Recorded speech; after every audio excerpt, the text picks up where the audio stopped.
Okay, so a really warm welcome to everyone who has managed to make it to this event.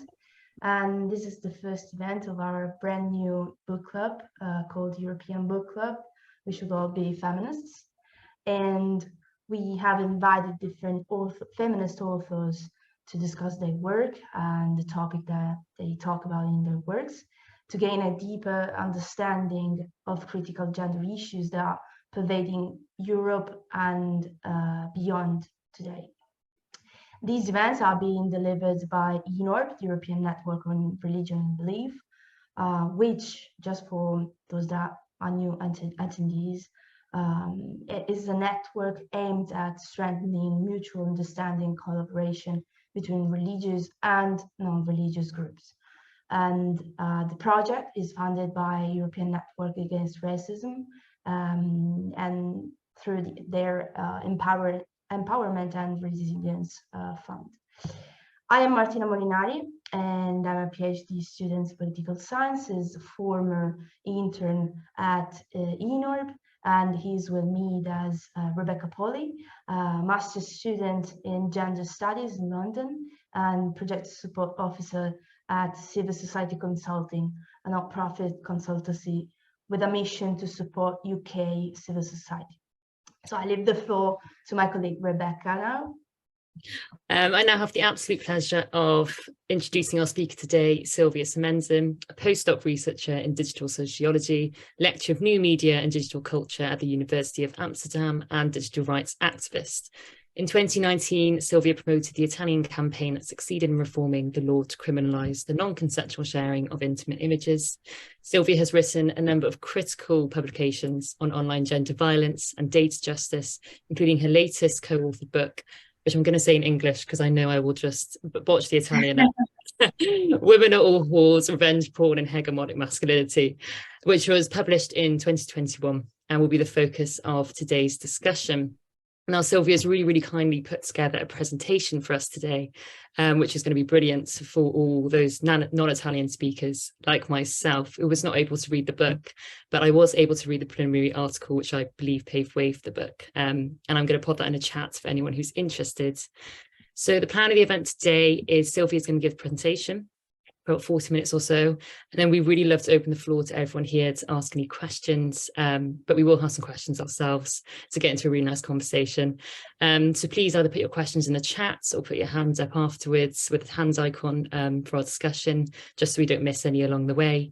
And throughout the conversation, we have turned all non-speakers' microphones off, just so there's no interruptions. And finally, just for your knowledge, this event is being recorded. So yeah, I'm now going to pass on to Silvia. Okay, thank you so much, Rebecca. Thank you, Martina, for inviting me. I'm really happy to be here tonight, and I'm happy that I have the chance to bring my research outside Italy once again, because it's true that we have this limitation of the language in the book. But today I will present the research also from a more international point of view. And I prepared some slides, so I'm gonna share them. Yes, next year we have a chapter book coming up in English on all this research. So the idea is that also we can arrive to a book translation. But please, all your feedbacks will be more than welcome in this case. So if you want to ask something, just write in the chat. Feel free to jump in. And I will be happy to answer all your questions. Okay, so can you confirm you see the presentation? You should. Okay, good. Okay, cool. So, well, yes, I'm Silvia Semenzin. I work at the University Complutense of Madrid, and I work also as a research director at the Cyber Rights Organization, which is a new European organization for human digital rights. And today I will present my work, both my research and my political work on online gender-based violence, and more specifically, the practice of the non-consensual dissemination of intimate imagery, okay? So in this case, there will be many concepts that we will take into account, among them consent, the problem of online harassment against women and why it is gendered, And then we will discuss also how the construction of masculinity does intersect with digital platforms. So in this sense, we can open a very interesting and big conversation, because it's something which is very urgent to discuss, especially in terms of digital human rights. So I hope you will find this interesting. But let's start. Just to give you an overview of my work and my research, I did, this research that we will analyze more further later. And these are a research which is in the middle of digital sociology and sociology of gender.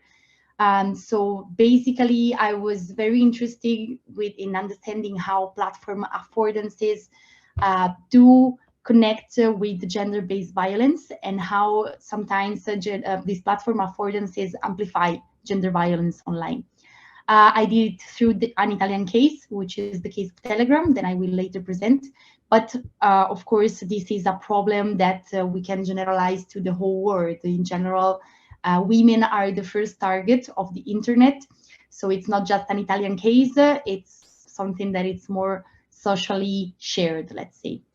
My focus was on image-based sexual abuse, more specifically non-consensual diffusion of intimate images, which is one of the violence which is more difficult to remove online, and it's also more harmful for victims. And the way I did this work on the topic was mixing my academic research, because I was doing a PhD while I started working on this topic. But I always informed my research with my activist work in that sense. In fact, in 2019, as Rebecca was saying, I promoted this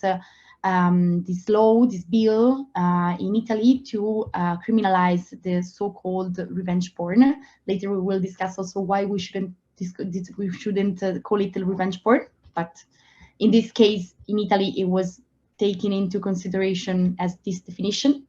And then after that, I also collaborated with different international movements, organizations, and institutions. For example, Olimpia Corrale in Mexico, for example, activists from Germany, from France, from Portugal, and so on and so forth. So this is shown to be that there are many people who are working on this topic, and the idea is creating a bigger networks in that case.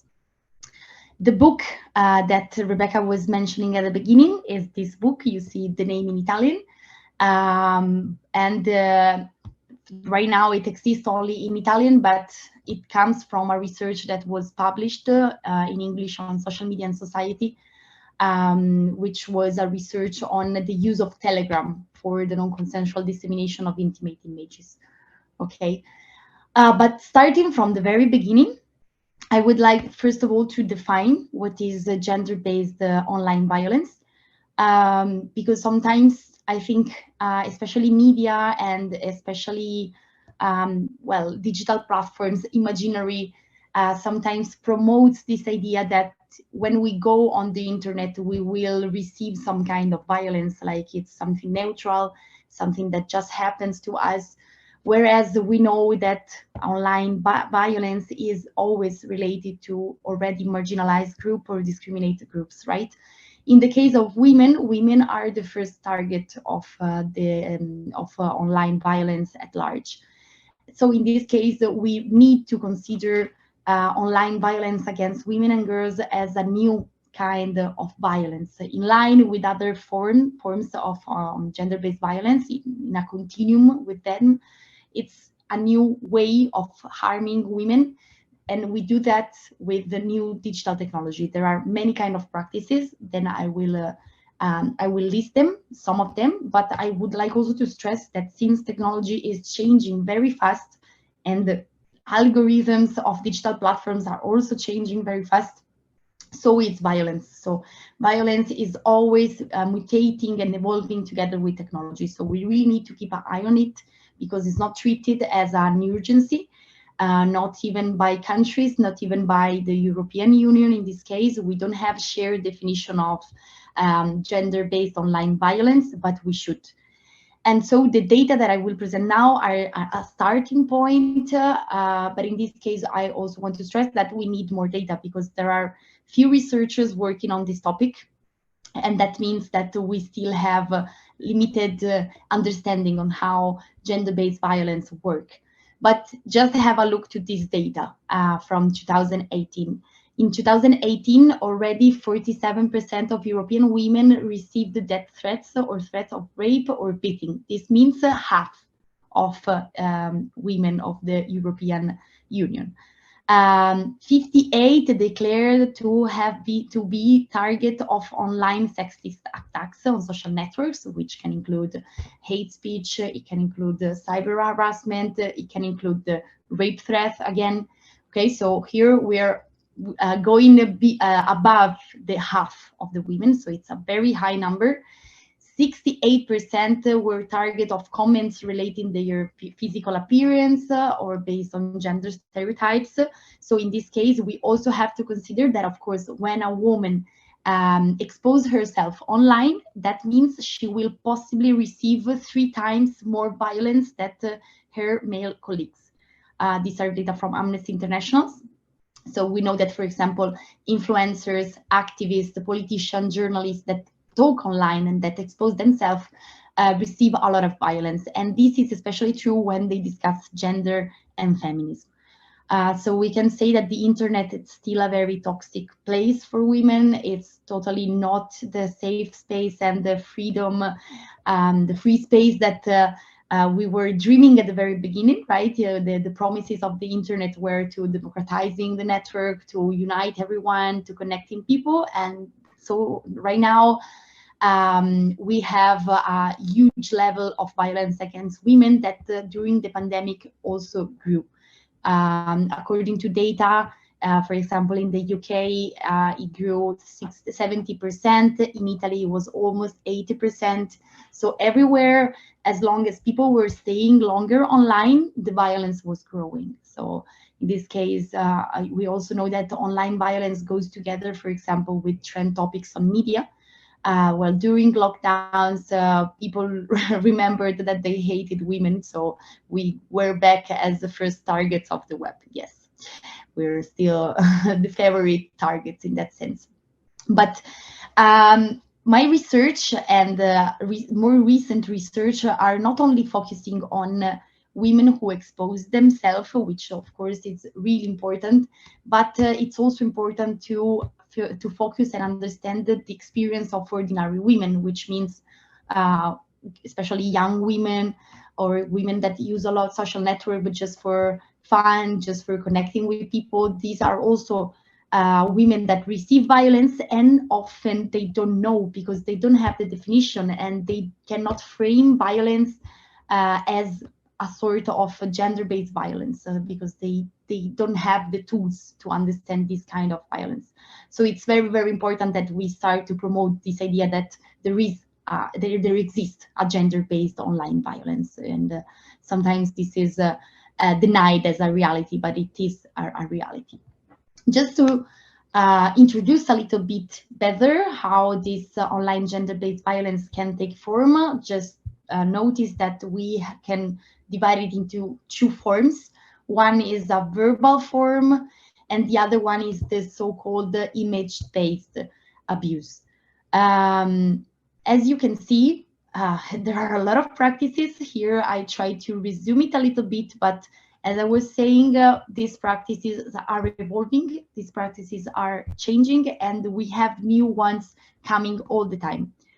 Among the most famous one, we can of course find the sexist hate speech, which would be a verbal kind of violence, right? Possibly every woman in her life receive a kind of sexist hate speech online.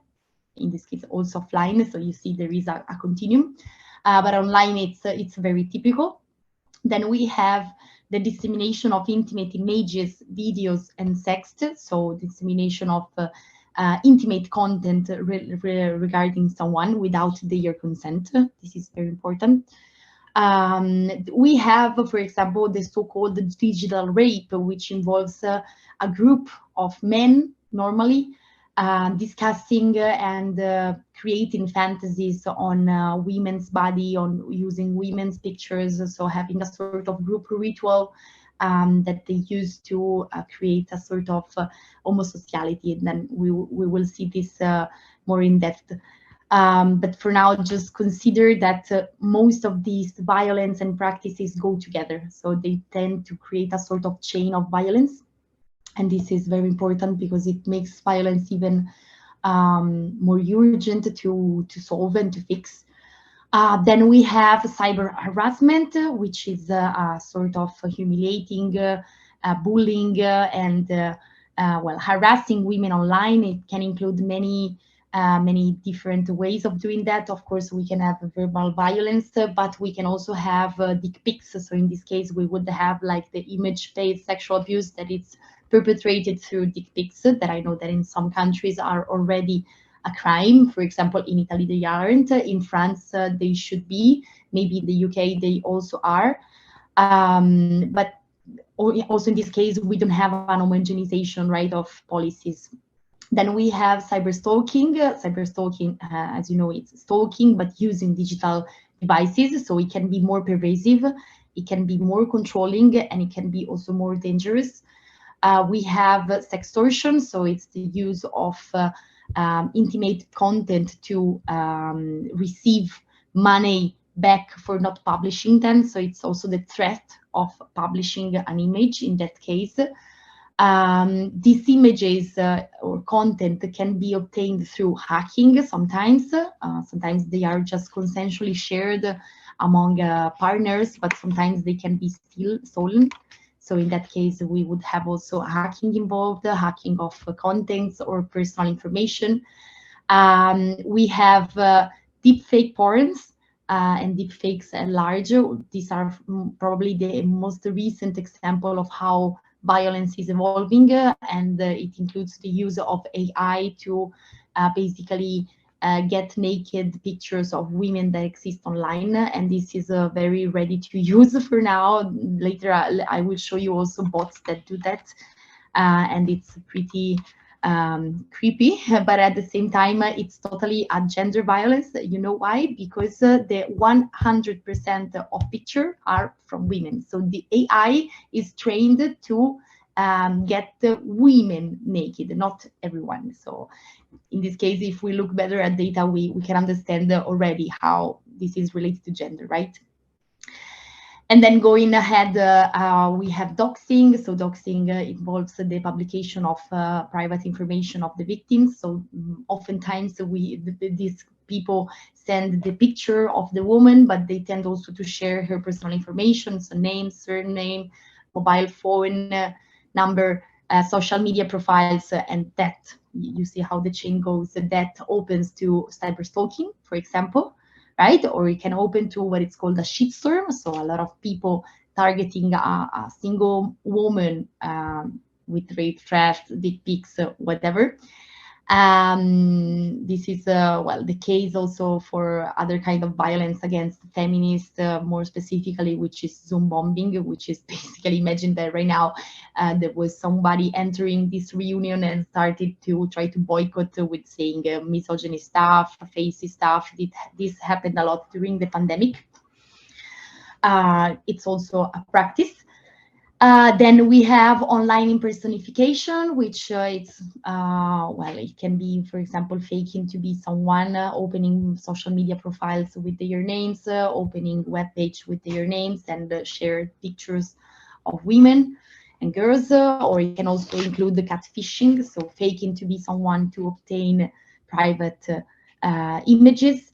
And finally, grooming, which is well, basically using the internet to catch victims for international prostitutions, which is the 70% of use of grooming in this case, involving women from foreign countries, especially teenagers and especially children.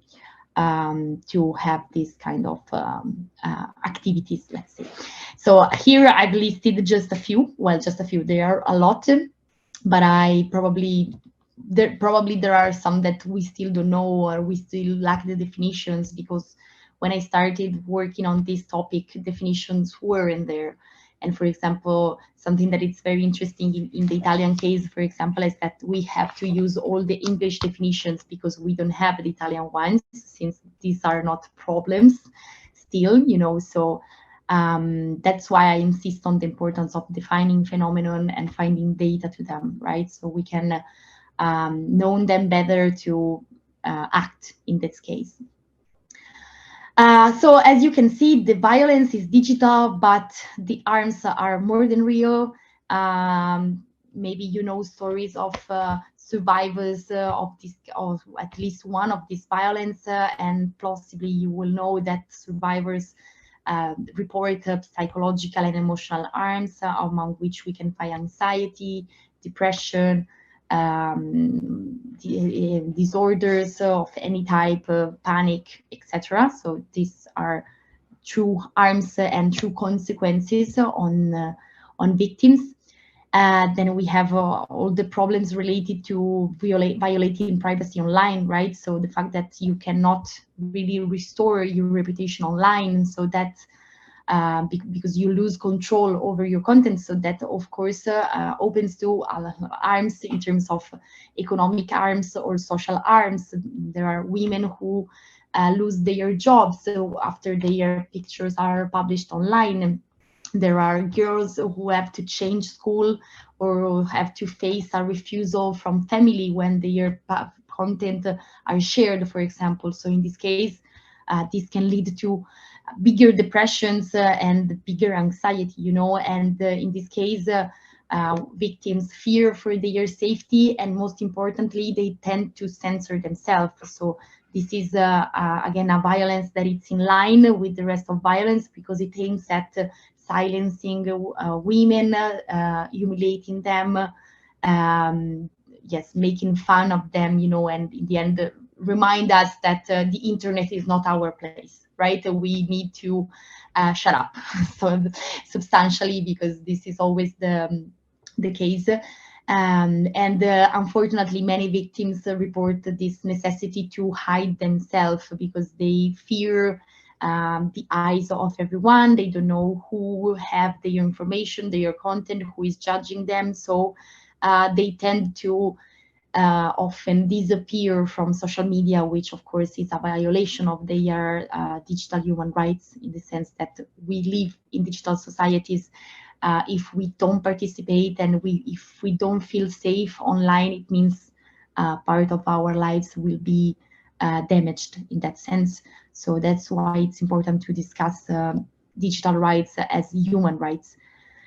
Going ahead and entering more specifically one of these practices, today I will discuss further the so-called revenge porn practice. However, I want to clarify why we shouldn't use this term, and we should instead refer to non-consensual dissemination of intimate images. So this is something that among the feminist literature is known for a while, but in media, this is not always respected. I know that revenge porn sounds like a catchy term, but it's highly problematic for two reasons. The first is that it's not about revenge, not all the time. And discussing it as a form of revenge means thinking that the victim deserved it somehow, she did something wrong.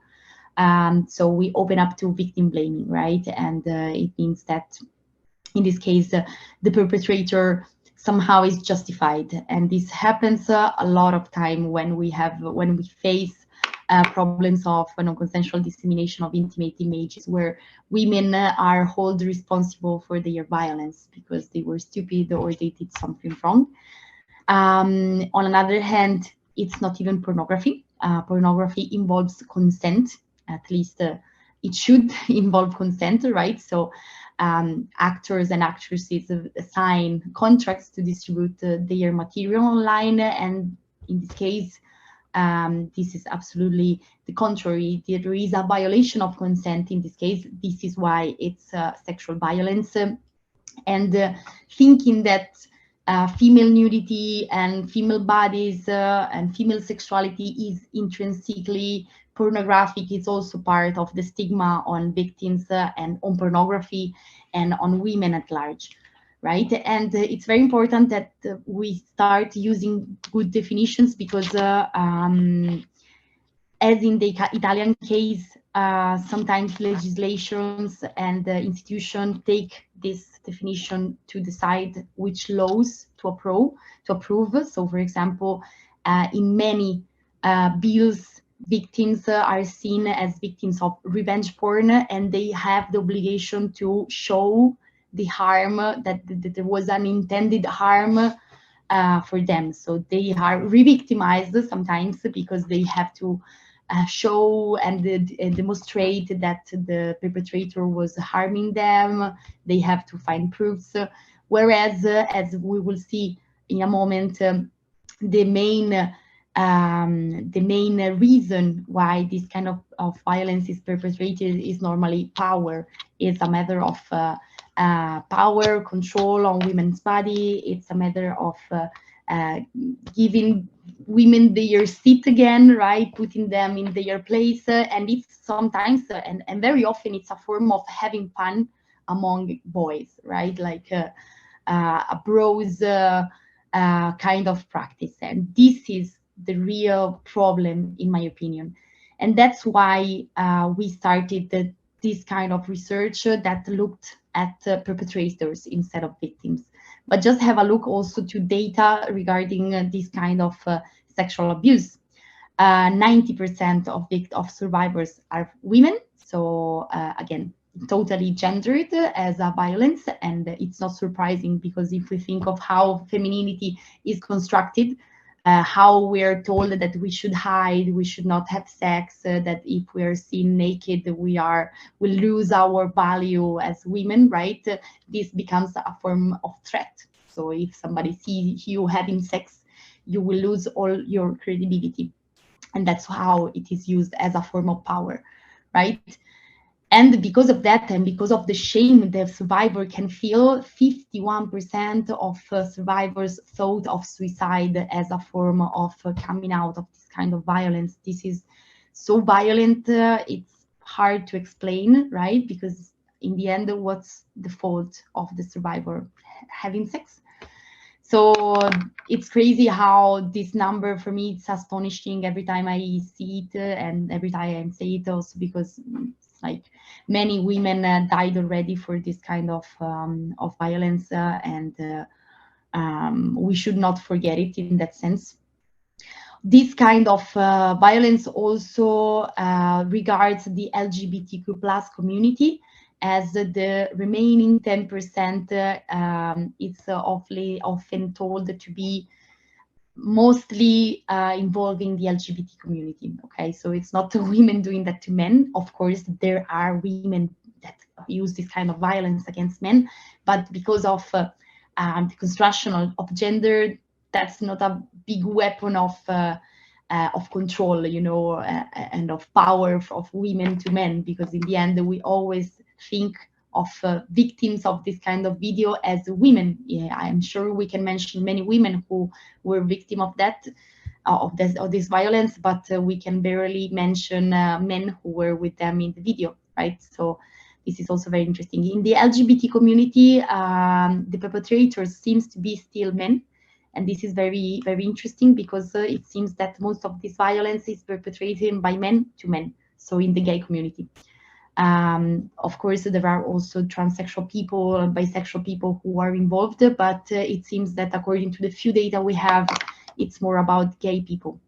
So again, you see, again, attached to masculinities.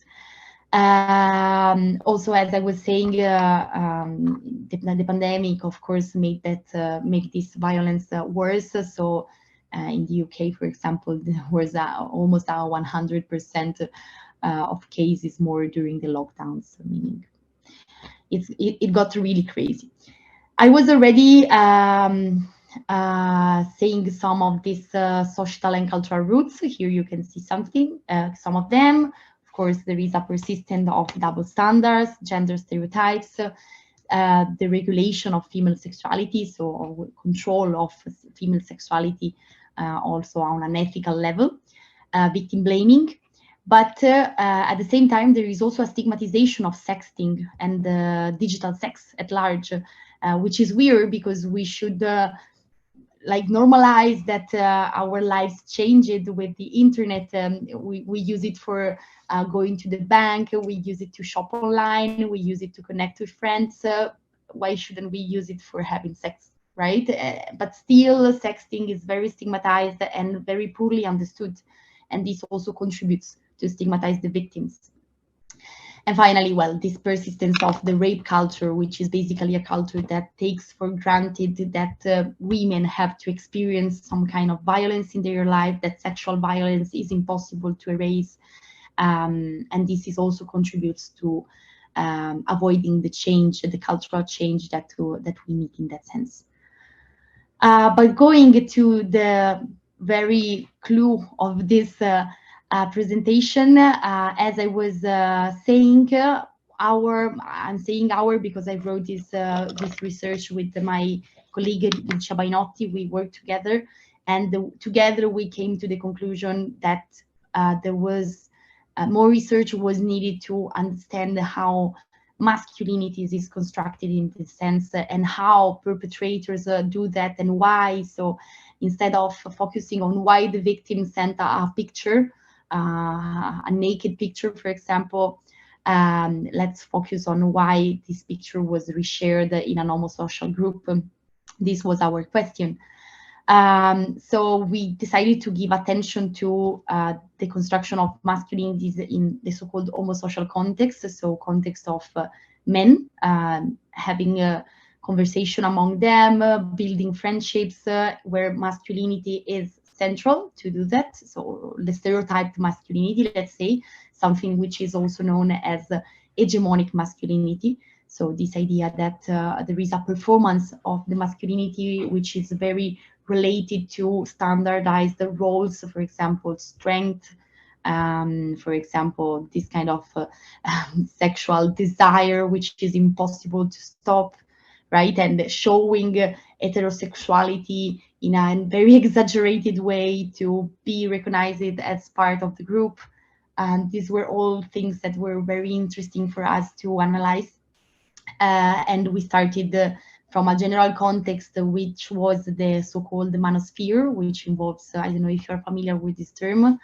Manosphere is a set of online environments that can involve blogs, forums, digital chats, social media, where men that share anti-feminist thought, they meet and they discuss women, feminism as problematic, as a movement that is quitting men with their rights. So inside this manosphere, we can find incels, we can find the men's rights activists, we can find the pickup artists, and so on and so forth. So we started from this idea, but again, we decided to investigate ordinary experiences, so not only for women, but also for men. And this is how we arrived to Telegram. Why Telegram? First of all, because while we did this research, I was leading a campaign in Italy, the campaign I was mentioning for the law. And in that sense, I received many denounces and many witnesses from women regarding violence they were receiving. And one of the most mentioned violence, which was the non-consensual dissemination of intimate images, was done through Telegram.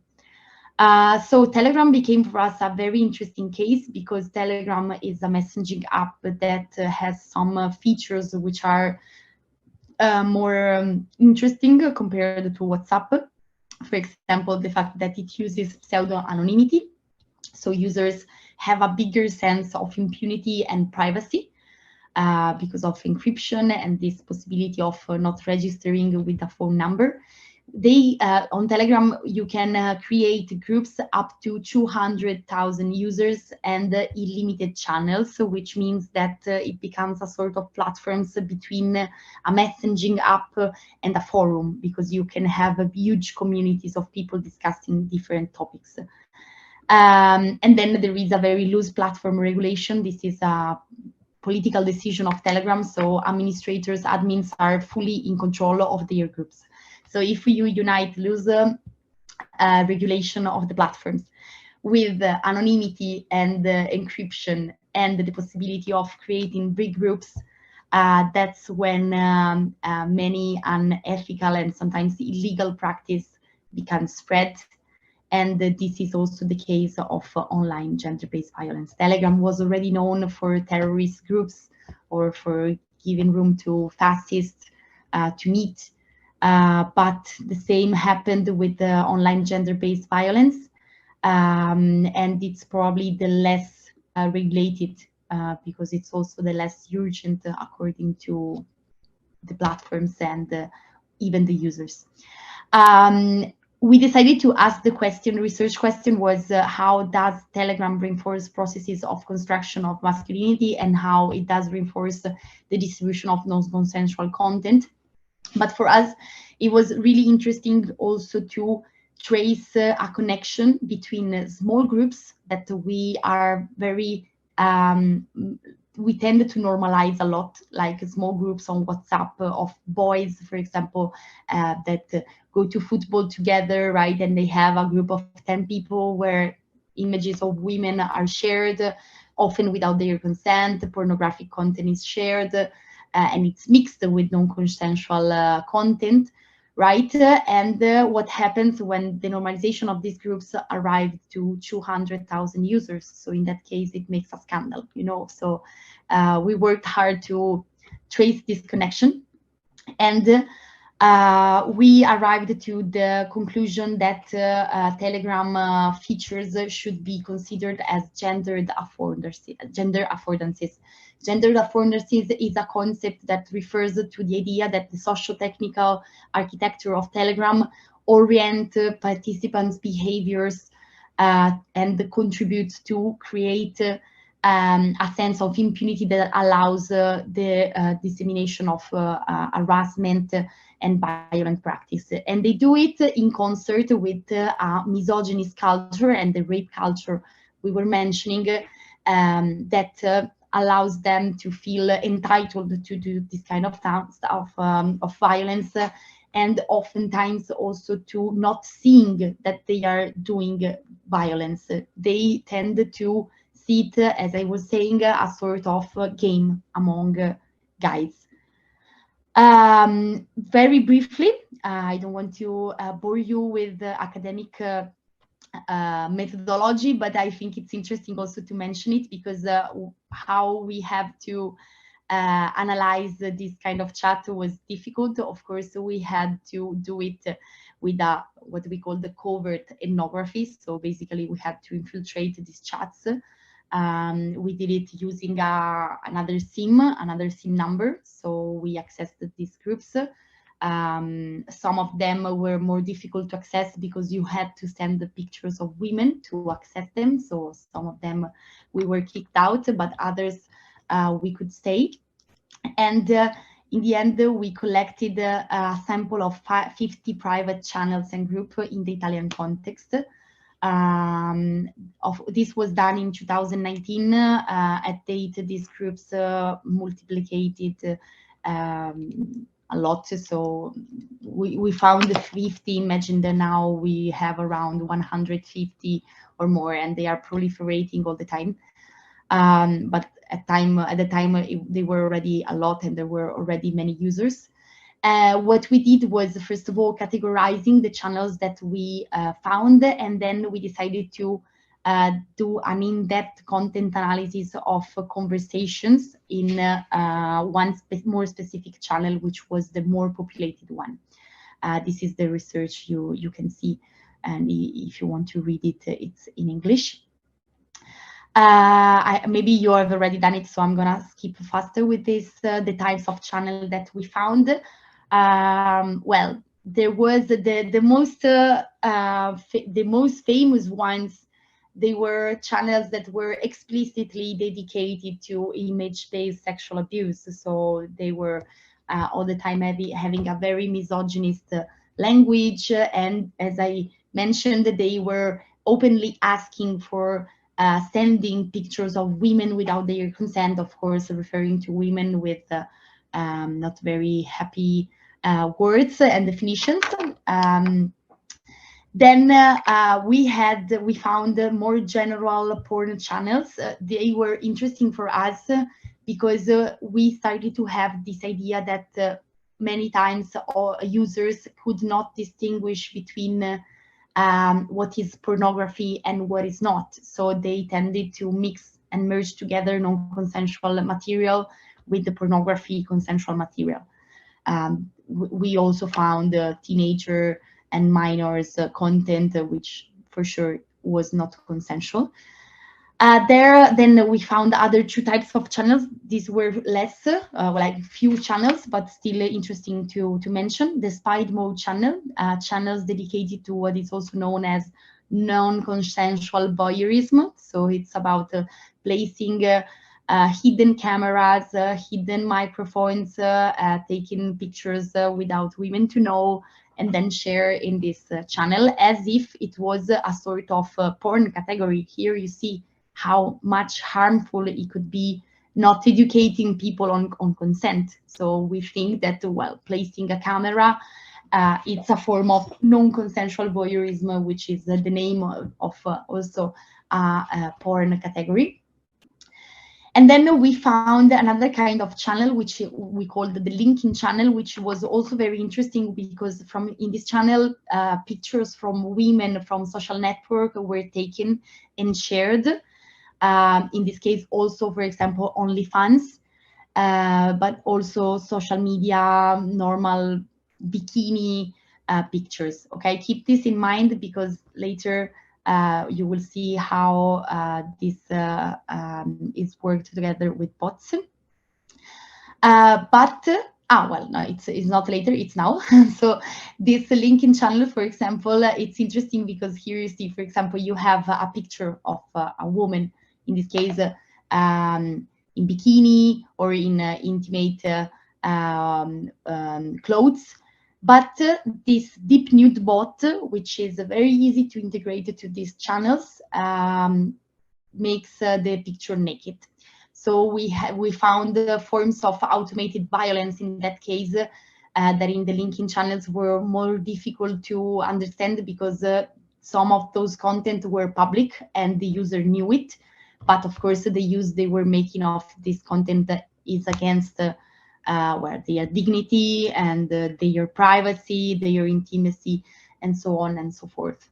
Another thing that we found as part of the automation of violence was also this bot for doxing. So here you see, this is the last page of the bot, but the bot was working with the command. So you had to open the page of the bot as a chat on Telegram. If you wrote the command /1, you received 10 pictures of a naked woman, /2 other 10 pictures, and then with /3 you received all of her data. Telephone number, email, as you can see, Instagram, Facebook, even sometimes the city. So this is really dangerous. And there were a lot of women inserted in this database. So again, very, very, very worrying. But that's not all, because not only we found these chats very much populated by men, we found the automation of violence, but in the end, we also arrived to a big archive known as the Bible. So here you see how this guy also tend to refer to a sort of holy practice among men, right, of stealing women content. The Bible is stored in different links online, in different archives. It changes all the time because more than one person went to jail already for this archive, yet it's still online. And here women are categorized with their name and surname. Here, for example, you can see that Tiziana Cantone it's still there. Tiziana Cantone is a woman that committed suicide in 2016 after her content was shared online, and she also obtained the Oblivion right, yet the right to be forgotten, yet her pictures are still online, and her video too. And then there are other categories here that also recall the pornographic website, for example,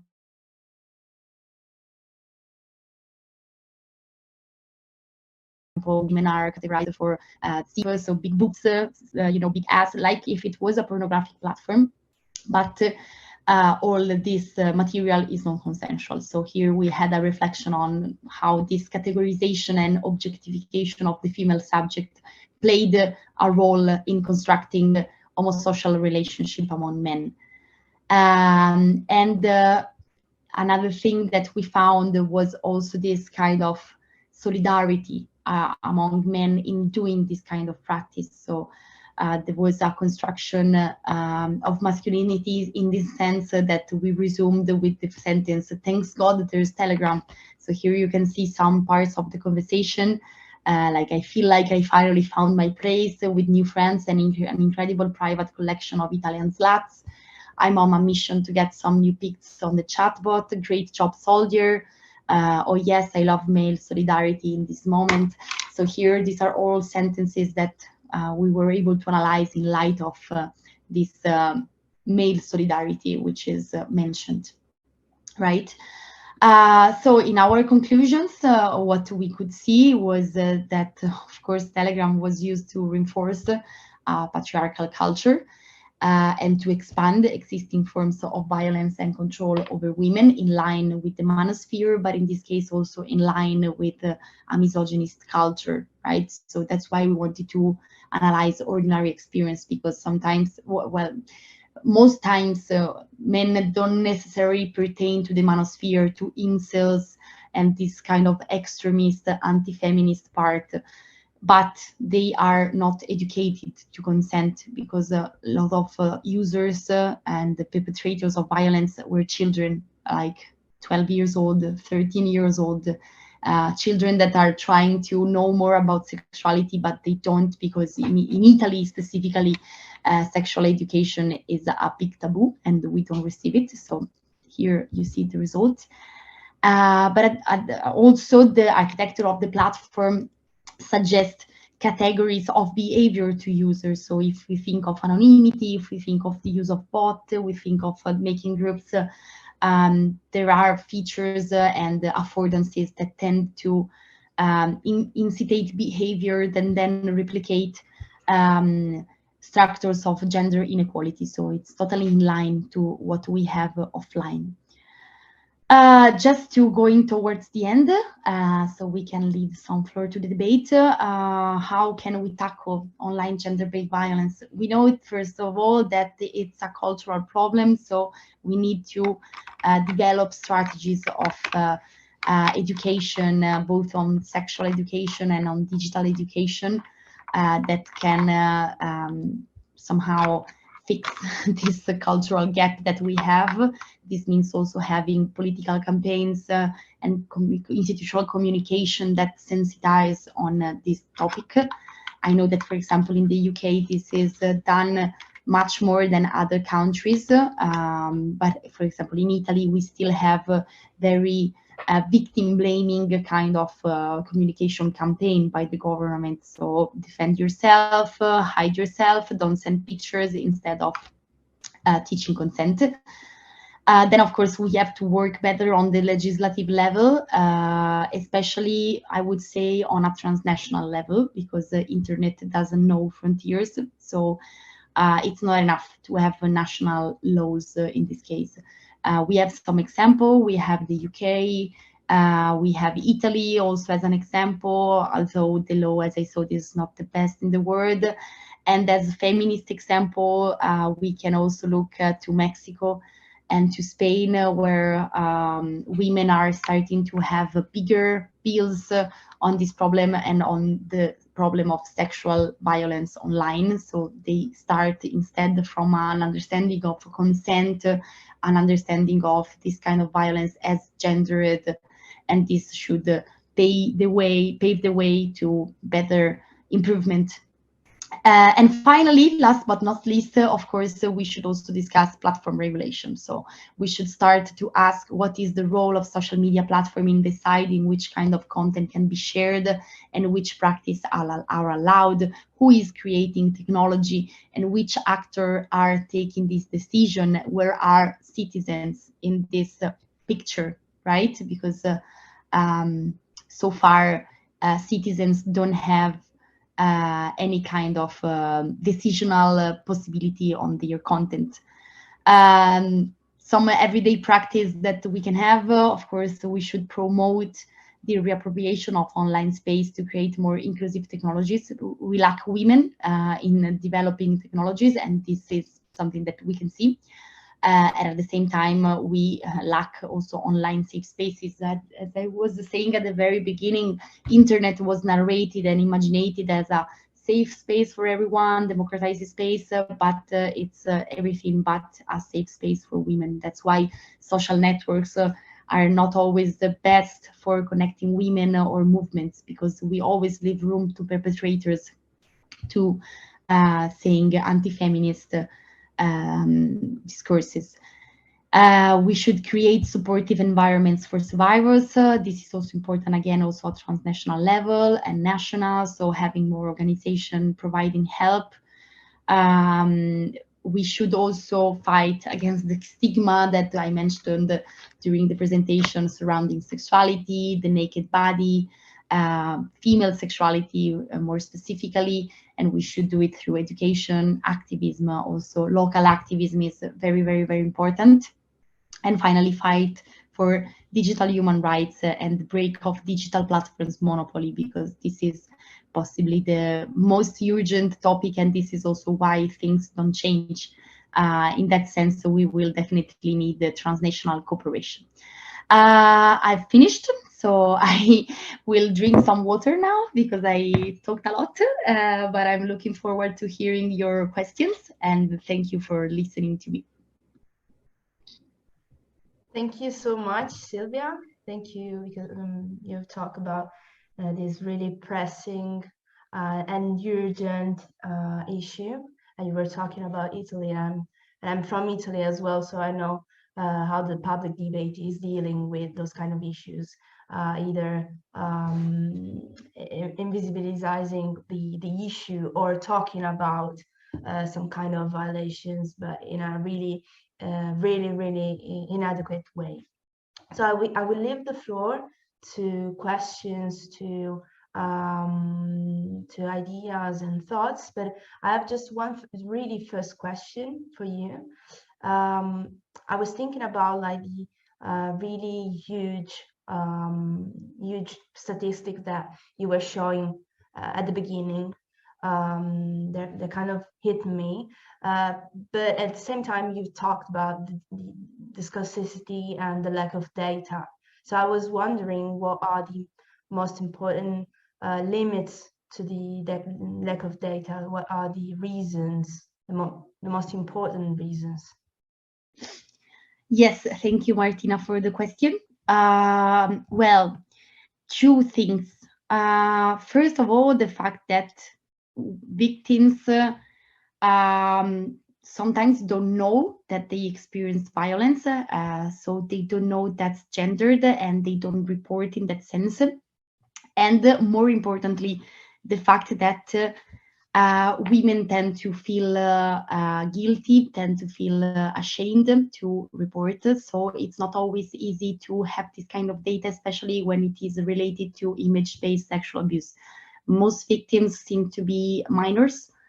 We also know that 80% of cases are not reported to the police, because of course this generates a lot of stress for survivors. And research should try to look in that sense, but it's not always easy to arrive to survivor experience unless you empower them to talk. The second thing is that we also lack research and researchers in this topic, possibly because it's also quite new topic. but also because the academia is still a very male-dominated environment. Even if there are female researchers, we know that female researchers tend to stay at the bottom of the pyramid of the academia, right? So we should also have more researchers in terms of leading European researches on that. We have some institutions doing this kind of research, for example, the EIGE or the European Women's Lobby, but their research are still from 2018. We should have researchers now looking at what happened during the pandemic. We know this from different countries, but the problem is that we don't have an homogenized picture from the European Union. We have some data regarding politicians. We don't know about their ordinary experiences. And this is also why we need common definitions of the problems, you know. In that sense, we need to work harder. But I think that since we always have a more urgent problem, because we had the pandemic, then we have the war, then we have inflections, women always stay at the top, at the bottom, right? And there is always something more important to research or debate than our rights somehow. So I would, yeah, my work goes in that direction. I know there are other researchers that do this kind of work and they do an amazing job, but we need more. We need much more to obtain good results. It kind of resonates with me because I'm going to jump in with a question here. In the UK, you know, you've got all this regulation coming out. We've got the online safety bill, and there's more about protection about children you've got there, but just nothing from that gender perspective. Or, I mean, there's something coming out a bit about deep fakes or a little bit about upskirting and things like that, trying to regulate against that. So my question kind of is, you know, they're kind of put the onus on tech companies and things like that. But is there kind of missing that research which you're going into is kind of from the perpetrators' kind of motivations and things like that? How do we get that research to infiltrate online regulation rules and things like that? Well, I have to say that the UK, in this case, for me, is a good example of practice, because I was contacted by the UK government to present this research at some point. So they were interested in understanding how Telegram, in the case of Telegram, was reinforcing practices of hegemonic masculinity. And I think they included it in their latest digital act. I don't remember the name, but I can look it up for you if you're interested. But that was more related possibly, so there was a little part on gender, but it was more related possibly to pornographic platforms, if I don't get it wrong. Is it right? Yeah, I always just see when I've been looking at the online safety bill, which has kind of been watered down, you see pornography or child abuse or that, but the non-consensual sharing of images, it's just not ranked as highly as important. I mean, for various. Yes. And I think there is also a stress and a moral panic possibly to discuss the problem of online violence in terms of children. This is very true. Yeah. So sometimes we have discussion on online debates where, public debates where the gendered nature of this kind of violence was curated by the idea that it's cyberbullying, for example, right, or pedopornography, whereas it is a common experience among women, and this is possibly the hardest part to understand for institutions. So I know that in some countries this is moving forward. This is especially thanks to, in the end, feminist leaders, because what can we do to catch attention? We should have more feminist leaders. And I'm not saying women leaders, I'm saying feminist leaders, which is very different, and we have seen it in Italy. Yeah. Exactly. Because in the end, the idea is that this kind of movement are able to influence and impact advocating, right, for legislation changes.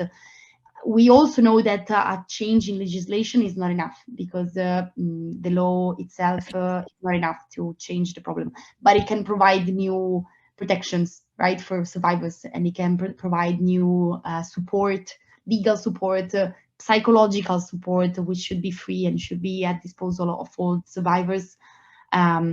which is still not in many places of the world and also of Europe. So I think, yes, we should try to empower women research in this kind of topics and try to arrive as much as possible to European institutions, governmental institutions, and having our voice heard. In the case of Italy, I remember I was, I don't know, I was among how many, 3 or 4 men when we discussed the law in Italy. I was like, classic. I'm sure we have other experts that could help, that maybe are more expert on feminism. But this is also part of the reason when we discuss the digital and the digital sphere and digital platforms, we also have the stereotype of a man knowing about the digital, right? A computer scientist, engineer, and we forget that we also have women that are capable to be engineers, science, computer scientists, developers, and so on, right? But we lack part of female presence in this debate. Definitely. But there are women, right? The fact that they are not interpelled, they are not called to discuss this. I know. I remember. Sorry. Go ahead, Martina. No, sorry. It seems like that the possible solutions could involve really different levels. I mean, doing more research, more presence of feminists, and most important roles, more presence of feminists everywhere, I'd say, but and more laws. And you mentioned digital human rights. I think that this kind of formula can help in consider really different levels in tackling the problem. Would you like to say something more about that, maybe? Yes, I actually agree. I think seeing digital rights as human rights is also part of the process, because we tend to forget that we had some discussions already offline regarding our human rights, and now that the internet arrived, that they seem to be again, it's at risk, and it's difficult to understand and see them in light of part of our fight. For example, new generation tend to discuss privacy as an old issue, right? Something that doesn't make sense anymore to discuss in the digital society, whereas it has a lot of connection with our freedom of expression, freedom from discrimination, freedom of movement, etc. I really like to use this kind of definition, and I think it's super important. And also in light of this, I launched the cyber rights organization with my friend Anna Chiara Sarto, which is based in La Hague, in the Netherlands, also with this idea of trying to be included more in the European debate on digital rights, fighting for promoting this idea that these rights are human rights. And the first part we will deal with will be, of course, gender-based violence, because possibly this is the part that I'm more interested into, but it's also a worrying situation in terms of how many women have to experience many kind of violence right now that we also have digital tools. But on the other hand, if we want to use an intersectional feminist lens, we know that this kind of discrimination intersects with other kind of discrimination. So, of course, the Black community and a Black woman will be more discriminated online. Disabled people will be at the same time more difficult to see online or to gain visibility or a voice. The same happens with the LGBT community. So that's why we have to see the digital as connected to the respect of human rights, because there are many discrimination going ahead right now. For example, now I've discussed discrimination that are perpetrated by men on women openly.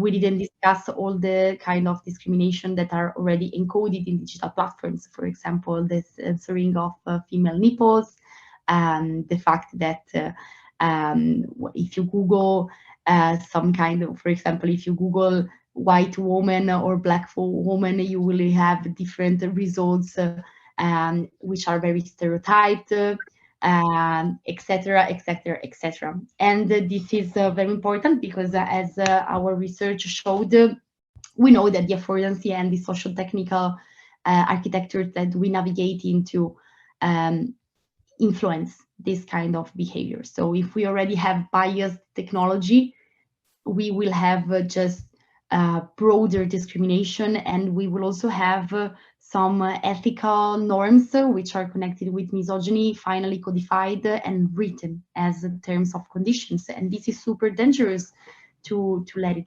So that's why I repeat, I would like to see more women in STEMs and more women in position also related to technology building, because in that sense we also need to have an intervention, So you see that the job is enormous. It's a huge job, and we need the help from any side.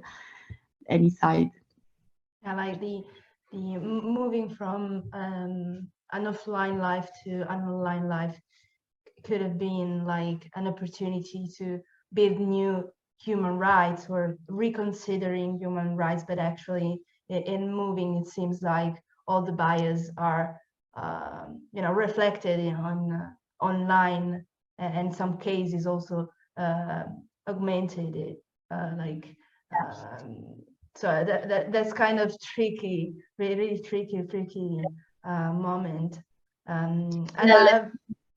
Sorry. No, let's say the Silicon Valley particularly promoted this kind of imaginary where technology will change the world, and by the use of technology we will solve every social problem. It's exactly the goal of the digital platforms, to promote this kind of idea, and also to promote the idea that algorithms are neutral, technology is neutral. So if something goes wrong with technology, well, it must be a little error of the coder of the code, but actually there is a human intention behind the code and behind technology. So we shouldn't believe the idea that technology does good. Technology does good when is thought as inclusive and representative, right, and as intervening in certain aspects.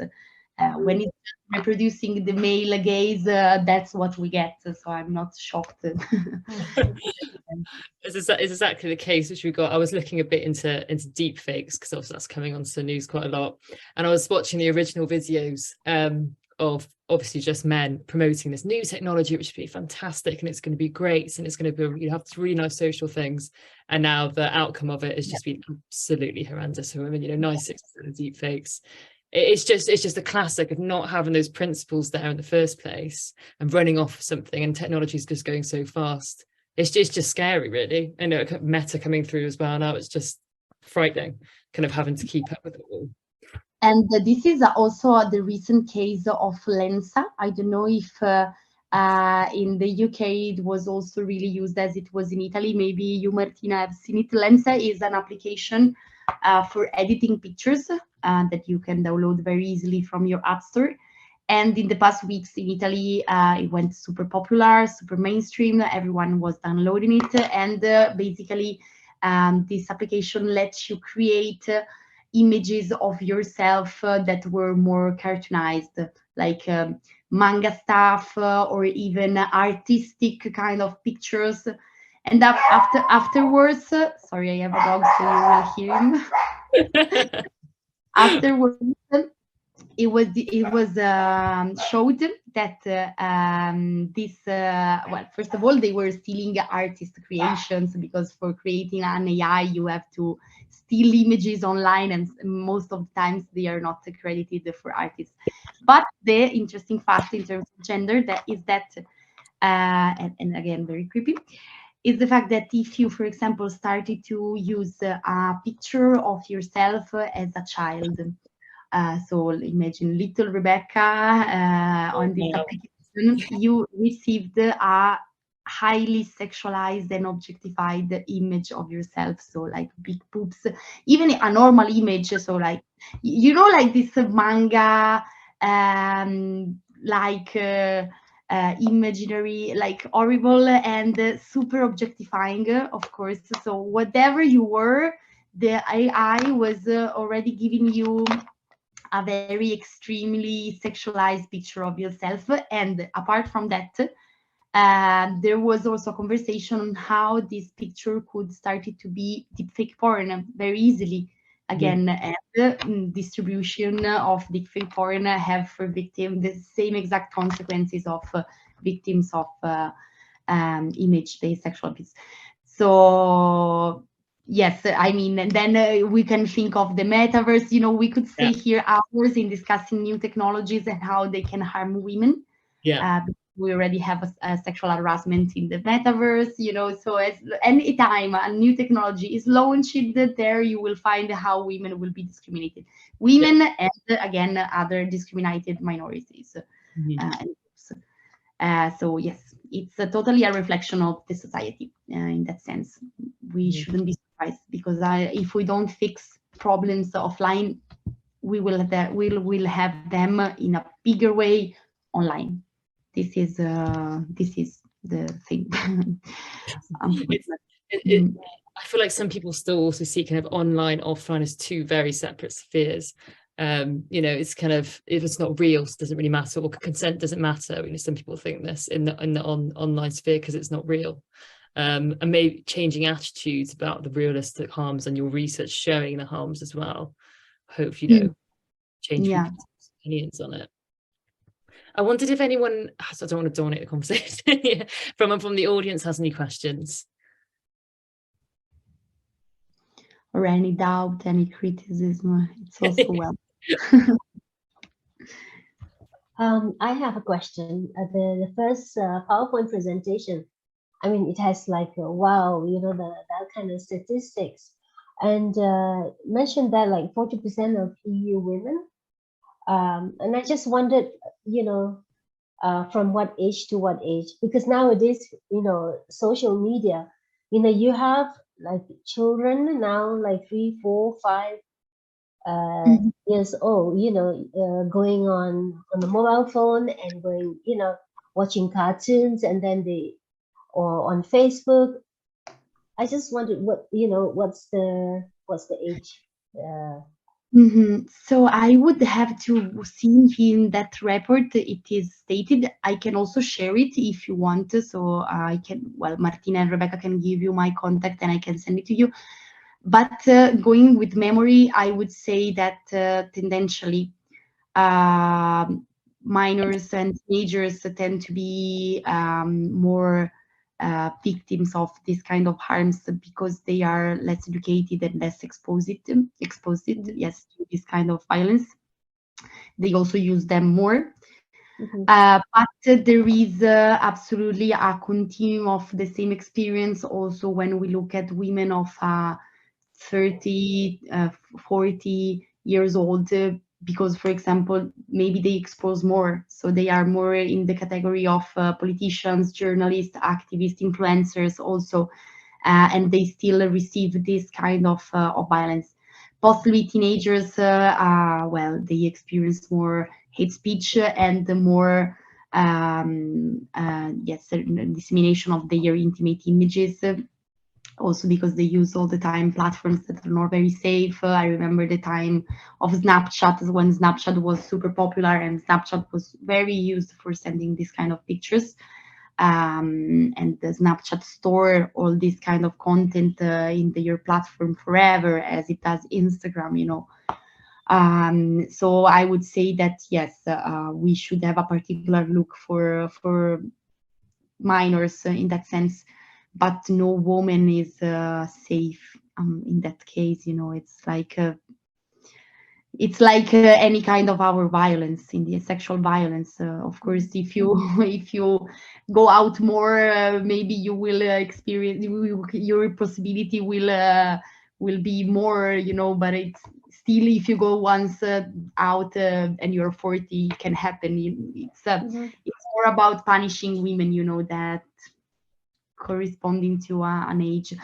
On the other hand, I would also add that maybe among teenagers there is also a bit more of sensibility around these topics. I think that the new generations have interiorized a little more better the idea of consent, the idea of gender expressions. So if we reason with current data, this is the situation, but possibly it's gonna go better and evolve better as soon as we include also education. So we can see the results of this kind of education, you know, not in every country, but the country that have this sexual education can totally prevent somehow this violence. Okay, so I mean, what I'm hearing is more about men having power, women as right. Is that, can I make that assumption? It's more about power and control and dominance. It's and totally also, yeah. And also, I was just wondering, you talk about, like, you know, educating the young people, right? So some people might argue, like, say, for example, you know, parents at home, they're very busy. So they probably be thinking, no, it's the school that should be teaching this to our kids, you know? And then the school might be saying, no, it's the parents' responsibility to tell your children how to use social media, because parents are allowing children to, you know, giving them access to mobile phones, laptops, you know, that.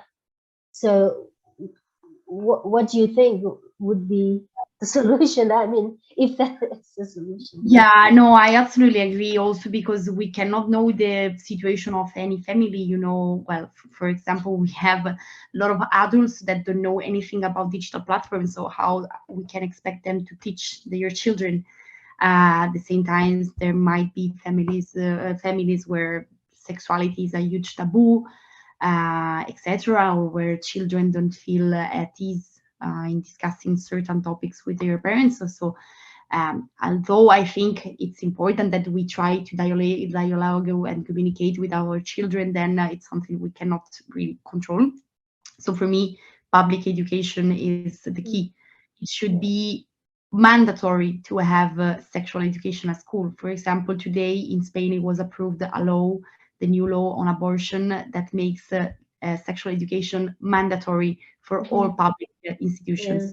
That means that if you don't receive it at home, you will receive it at school from people, well, sometimes young people, you know, like peer education. There are many associations and projects that are emerging, and we should have both sexual and gender education and digital education. It's also super important, but that for me should be absolutely mandatory. Let's stop teaching marketing at school and start teaching digital education, please, and sexual education. And then if you want to study marketing, you will study that at university. Right. And so yes, in that case, I'm very strict, you know. Do you also feel that you know, these tech companies have also the responsibility, you know, for example, in how they program the technology behind that, you know, so it becomes more kind of inclusive? But is it possible to do that? I don't know. I'm not a technical person, but I don't know. Is it possible to use neutral tech language in order to prevent or help prevent some of this? Yeah, this is very interesting. Thank you for this question, because it allows me to go deeper into the conversation on the digital platforms, which is, I think, it's key. Well, let's say I think two things in this case. First of all, the fact that yes, there is the possibility of having more inclusive technology. I wouldn't call it neutral, because no technology can be neutral. Every technology reflects the ideology of their creator. So if we have creators who are more inclusive, more feminist, more intersectional, then we would have technology that are more inclusive, more feminist, and more intersectional in that case. We should force digital platforms to hire more women in that sense.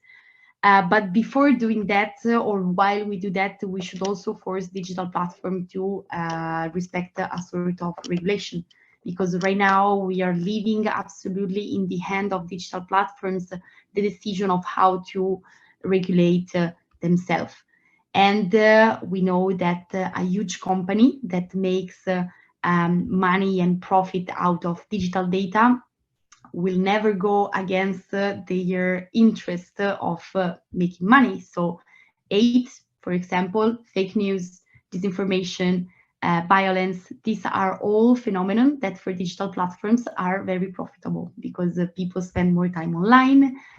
There are more data that they can use to trace us and then sell us marketing, basically. So I don't believe that this is a job that the digital platform can do alone. I think we should organize on a more international level to oblige them to respect this kind of regulation. This is something that the GDPR in Europe started to do, but still it was not much. Now in a couple of years, we will have the Digital Service Act and the Digital Market Act coming up. And that is a moment in which I think we should start to politicize a little bit more this kind of conversation, which is not happening. There, women should and feminists should be in the conversation. Important steps that right now are still there, and we still don't know how they will go. But in my opinion, we should keep an eye on that and try to intervene. So I hope I answered the question. Yes, thank you. Thank very you. Interesting debate. Very interesting debate. Thank you. And if you want, I can send you the presentation. But if you want to have more data, please just write me, and I will be happy to share. Okay, that'd be great. Thank you very much. I know, honestly, I could speak with you for hours, Silvia. All your research, honestly, so many different questions. But we're coming up, what is it, 28 past now. Is there any other questions, burning questions on anyone's minds? Oh, Tej got another one. Tej is going. Sorry, I don't mean to dominate the whole the question, answering the question. I just have one last question. So you mentioned about in the presentation about 80%. I don't want to call them victims. I don't know if that's right. 80% not reported to the police. So, for example, if a friend or a colleague came to me and say, "Look, this is happening to me," how can I support her? How can I support her? That's also super important. So, well, first of all, it depends. Let's start from the very scratch. First of all, I would say there is a human part of the process, which is supporting the person emotionally. So making sure she feels in a safe network, protected, and insist on avoiding shame, guilt, and all this feeling that tend to come up when a woman becomes victim of violence. So try to make her feel understood, especially, and also to resonate on the experience, because often it's not even easy to accept that we have become victims of a certain violence. On the other hand, I don't remember where you're based. I believe Brussels, you said. So I think in Brussels there is also there are also laws that protect this kind of practice. I think in Brussels and in Belgium it's not gendered as a bill, so possibly it's not recognized as a gender-based violence, but yet it's still a crime to disseminate pictures of content of people without their consent. It's a violation of privacy, it's a violation of the image of intimacy. So there are ways to denounce.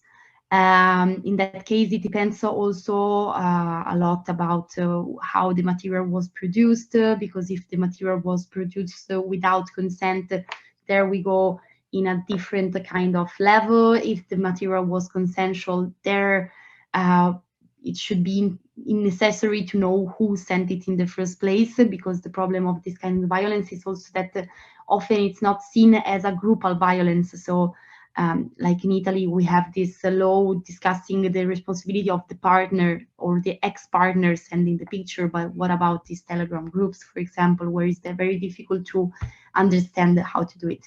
Anyway, the mission of cyber rights organization is also helping the victims and supporting with the free legal assistance and technical assistance to remove this kind of materials. So if you ever hear of anyone needing help in that sense, we provide this service for free. And we do it at a European level. This will be our goal, and we are already ready to start. So in the case, we hope we can also somehow provide aid in this sense, because for me it was very frustrating to receive so many messages of survivors and not being able to help. So the team that we built together now aims at helping, and I hope we can do it for everyone. So if it's not in Brussels, just reach out to us, and we will help in that sense. Sure. Thank you very much for that. Thank you for all the questions. I'm so happy we actually finished on supporting the victims, because that's the important thing at the end of the day. So thank you so much for that. Very important for bringing this out. Sorry that I didn't stress, and thanks, because you see during a presentation sometimes you forget, but this is crucial as well, and all the work you're doing. Well, it's 33 past, and we must let you go, Silvia. So thank you so much for the presentation. It was absolutely fantastic. And I can't wait to share this everywhere on ENORB and all channels, because I think this is such an important conversation, and it needs to get out there. Thank you so much, Silvia. Thank you. Really, thank you. Great to meet all of you, and I hope we can still keep in touch and follow with this conversation, because there is a lot of work to do. So I'm sure our path will cross again. Thanks for having me. I hope so. Thank you everybody for coming, and we'll hopefully speak soon and see your work in the future as well. I'm really excited for that. Brilliant. All right, guys. Bye. Have a nice night. Bye.